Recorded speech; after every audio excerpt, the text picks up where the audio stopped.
Hurco has been very attentive to what we needed. Sales guys are good, the support's fantastic. We've had absolutely no problems at all. They've understood our needs, they've understood what we needed, and I think they've served us very well indeed. Brian, thank you for the invitation here today to Tool in 2000. You're nestled right in the centre of Birmingham, aren't you? Is that an advantage to you? Yes, certainly. Maybe a disadvantage with the traffic some nights, but everybody can find us. Yeah, so when you're shipping product around, you have to leave at a certain time to make sure you don't get caught on the A38? Very close to the motorways, literally 5 minutes down the road, so we have no problems at all. Okay, tell us about your company. Tell us what you do, because it's quite impressive. Yeah, Tool in 2000 originally started about 50 years ago. 1996 we concentrated on press tool manufacture, and that's what we've been doing ever since, making press tools for the automotive industry. And they're not small ones, are they? No, up to 4 metres. That's what we like. And the bigger the better. Now, it's not just the press tools that you make. I mean, we can hear in the background, which is great, real time. You're actually doing every part of the process. Can you describe? We'll make the press tools, we'll design, manufacture, we'll try them out. We've got a 4 metre bed press that we can try, and we can also laser cut the parts. Okay, now who are you doing work for? What's the main industries? The big ones, JLR, Jaguar Land Rover, they're our sort of main customer. We do a lot of work for Nissan, Rolls-Royce, Bentley, but now we're trying to move away from the automotive and trying to do a bit more renewable energy. Now, some massive investment here in the past couple of years. Walk us through that journey and the reasons behind it. We've invested £1.8 million over the last 2 years across the whole business, not just in the machining.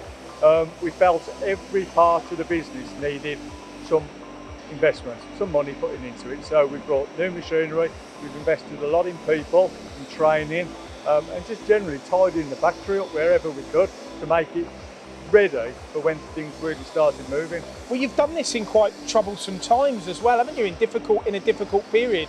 Some may say that's a risk that, but it could have been too much of a risk. Is it a risk that's best taken now? So when the industry does take off, we're ready. We can go. We've got the machinery. We've got the people. There's nothing stopping us. Talk to us about Hurco's here, Hurco. Brian. This is the big one for me. I note 4 machines here, 4 new machines, including the turning centre. Our biggest area where we hadn't invested was in the machinery. The machines we had were old, they were showing their age, they were becoming unreliable. We went to market, the problem is we needed, for the example this one, we needed a big machine, we needed a 4 metre bed.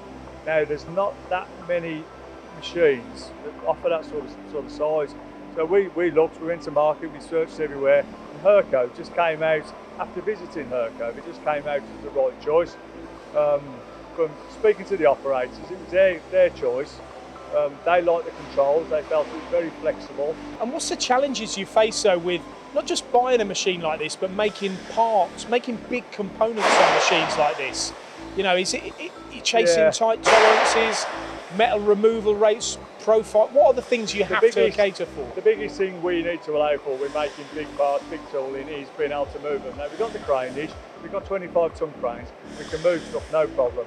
These machines have got absolutely excellent scrap removal, so any swarf we make, we don't worry about it, just comes straight out the back of the machine into the bins, and not a concern. And as far as tolerance is concerned, Hurco seems to be really good, the software's good. You can't make a mistake on a part as big as some of the ones you're doing. That'd be very expensive. Yeah, if you do, it's very costly. The software is very intuitive, and it does help the operators make sure that they don't make mistakes. Okay, then we go from that to 5-axis as well.